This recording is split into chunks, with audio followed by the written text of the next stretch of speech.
Once we have the State of Palestine independent, equal to the State of Israel, the limit is to the skies of what we can do in the Middle East. The UK is able to do much more in practical sense.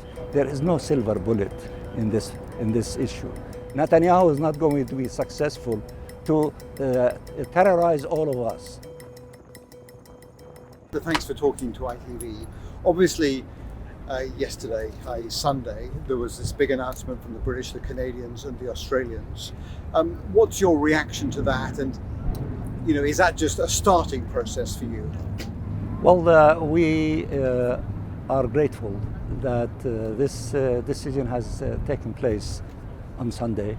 Along also, I believe Portugal also joined them, and there will be others that will join them on Monday on the summit of the two-state solution. The recognition by the UK is super special because of the role in the Balfour Declaration and the things that were created and the pain for the Palestinian people through that long journey.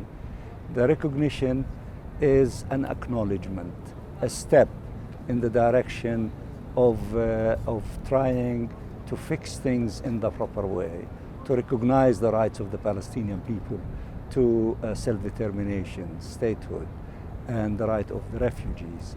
To begin the process of England doing more, because the UK is able to do much more in practical sense in order to give the recognition more teeth than some people are describing it as symbolic. We don't describe it as symbolic.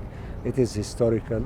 It is extremely important to be followed by possibly the admission of the State of Palestine to the United Nations. But in the meantime, we need all of the might of all friends and all countries, including the UK, who are recognizing the State of Palestine, to take additional measures and steps to stop Israel from continuing on this path of insanity, of trying to kill more people among the Palestinians, thinking that they can accomplish the dream of negating the existence of the Palestinian people, their state, and their national rights. I think the countries led by the UK that announced the recognition are able to do much more to stop Israel from continuing in this path. Specifically, Ambassador, what do you want Britain to do next? I mean, there is this statement of declaration of recognition, but what next? British has many tools available to it. I'll give you an example of what others did for England to be guided by it, and for England to maybe to improvise in their own way the set of practical things that they will do. Spain made it clear: no weapons to Israel to kill the Palestinians. No ammunition to Israel to kill the Palestinians. No importation from weapons from Israel or ammunition. No boat or aircraft carrying weapons going to Israel will pass through the ports of Spain or the ports of or the airports of Spain. That's one set of examples. Norway, which has $2 trillion of investments of money in the Israeli economy, decided to freeze some of it to withdraw it, because they don't want to continue enabling Israel to continue with this criminal war against the Palestinian people. So they're taking action, taking steps. Colombia severed the diplomatic relationship with Israel and stop all of the... Are you asking Britain to do the same? No, listen, I'm just saying that we are entering now the gate of action-oriented. When England joined the other countries that adopted the New York Declaration, England was one of the leaders. It led one of the round tables.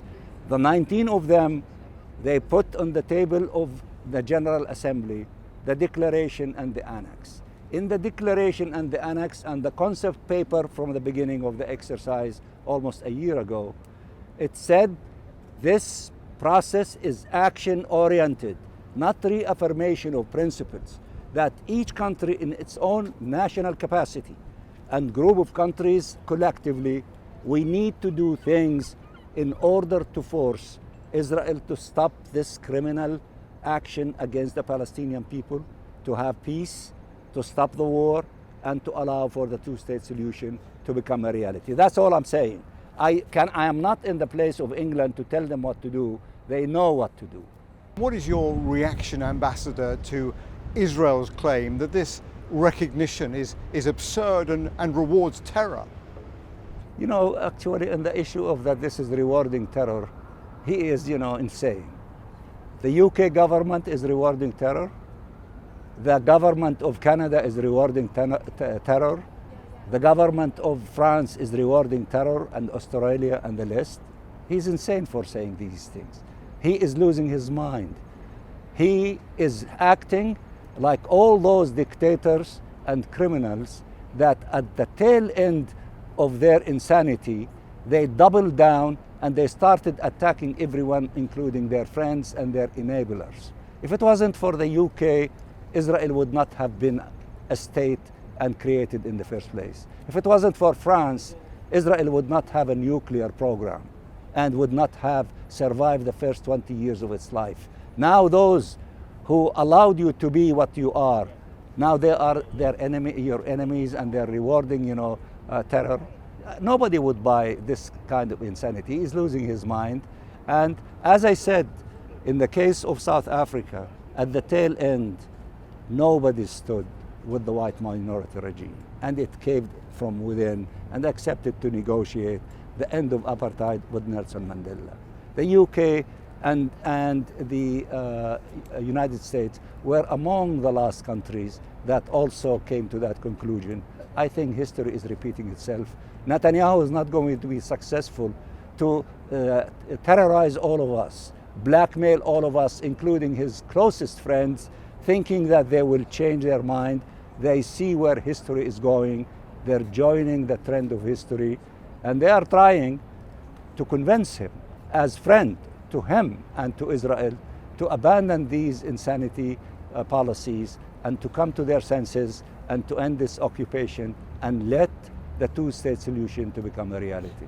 Well, and what do you say to those who suggest this is just performative? It's symbolic, it's a gesture and nothing more? Listen, for those of us, our parents and grandparents who lived the horror of World War II, maybe there were things similar to that in Berlin and in other places. And from the ashes of the destruction, and from the Holocaust, and from never again, things were burned. Even, in Japan, from the horror of the atomic bombs in Hiroshima and Nagasaki. Japan is a fabulous country, so is Germany, growing. They were able to rebuild and to recreate their future with their own hands. Why should it be the Palestinian people to be the exception to the rule? We are resilient people.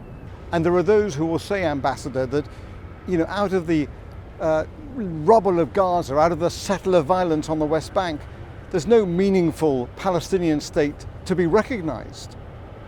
Once this war stops, we will be able to clean the destruction. We will be able to rebuild our national homeland. We will be able to make Gaza and Palestine as beautiful, as creative, as prosperous. Germany and France killed from each other in World War I and World War II more than those who were killed in all wars since humanity came on earth. They came to the conclusions in the 50s and the 60s that war is not the solution, peace. And they contributed with UK at that time, a remarkable experiment in the history of governance, which is the European Union. They are the two pillars of the European Union. Once we have the State of Palestine independent, equal to the State of Israel, the limit is to the skies of what we can do in the Middle East, to be very active players, Israel to be accepted in the Middle East, and to play a remarkable role by unleashing all of our talent and creativity in order to build a fabulous Middle East. These are dreams maybe for a person like me today, but I am sure my children and grandchildren, if they have the opportunities, will be the players of building that in the future. But to be clear, those dreams do not include any role in governance for Hamas? Listen, if in the package, in the agreement that was approved, it is a comprehensive agreement. You cannot cherry pick from it what you want. You have to look at it as a whole. The state of Palestine has to be free. The war has to be stopped.